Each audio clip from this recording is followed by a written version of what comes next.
आदरणीय धर्म प्रेमी सज्जनों, सादर नमस्ते। मैं जेठालाल विश्वकर्मा आप सभी का हार्दिक अभिनंदन करता हूँ। महाभारत उद्योग पर्व अध्याय 4। महर्षि वैशंपायन जी कहते हैं, हे राजन जन्मेजय जी, तब राजासल पांडवों से कहने लगे, हे विजयी वीरों में श्रेष्ठ नरेश, ये महान सौभाग्य की बात है कि तुम वनवास के कष्ट से छुटकारा पा गए। हे राजन, तुमने अपने भाइयों तथा इस दुर्पद कुमारी कृष्णा के साथ निर्जन वन में निवास करके अत्यंत दुष्कर कार्य किया है। हे भारत, भयंकर अज्ञातवास करके तुम लोगों ने और भी दुष्कर कार्य किया है। जो अपने राज्य से वंचित हो गया हो, उसे तो कष्ट ही उठाना पड़ता है, सुख कहाँ मिल सकता है। हे शत्रु संतापक नरेश, दुर्योधन द्वारा दिए गए इस महान दुख के अंत में अब तुम शत्रुओं को मारकर सुख के भागीदार हो जाओगे। हे भारत, इस वार्तालाप के पश्चात राजा शल्य ने दुर्योधन के मिलने, सेवा सत्कार करने और उसे अपने वरदान देने की सारी बातें कह सुनाई।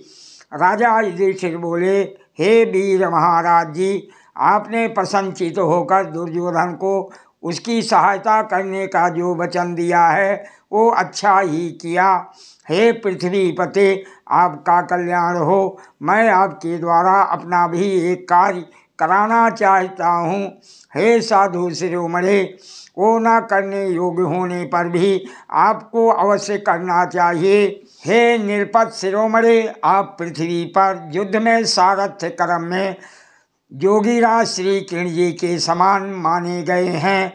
जब राधा नंदन कर्ण और अर्जुन के दोए रथ युद्ध का अवसर प्राप्त होगा, उस समय आपको ही राधा नंदन कर्ण के सारथी का काम करना पड़ेगा, इसमें तनिक भी संदेह नहीं है। उस समय आप अर्जुन की प्रशंसा करके कर्ण के तेज और उत्साह का नाश करें, यही मेरी प्रार्थना है। राजा शल्य बोले, हे पांडुनंदन, ये निश्चित है कि युद्ध में मैं राधा नंदन कर्ण का सारथी होऊंगा। स्वयं कर्ण भी सदा मुझे सारथी कर्म में श्री कृष्ण जी के समान ही समझता है। हे कुरु श्रेष्ठ, जब राधा नंदन कर्ण युद्ध भूमि में अर्जुन के साथ युद्ध की इच्छा करेगा, उस समय मैं निश्चय ही उसके प्रतिकूल अहितकर वचन बोलूँगा, जिससे उसका अभिमान और तेज नष्ट हो जाएगा तथा वो युद्ध में सुखपूर्वक मारा जा सकेगा। हे पांडुनंदन, ये मैं तुमसे सत्य कहता हूँ। हे राजन, तुम मुझसे जैसा कह रहे हो मैं ऐसा ही करूँगा। इसके सिवा और भी जो कुछ मुझसे हो सकेगा, तुम्हारा वो प्रिय कार्य अवश्य करूँगा। महर्षि वैशंपायन जी कहते हैं, हे राजन जन्मेजय जी, तत्पश्चात समस्त कुंती कुमारों से विदा होकर श्रीमान मद्राज शल्य अपनी सेना के साथ दुर्योधन के यहाँ चले गए।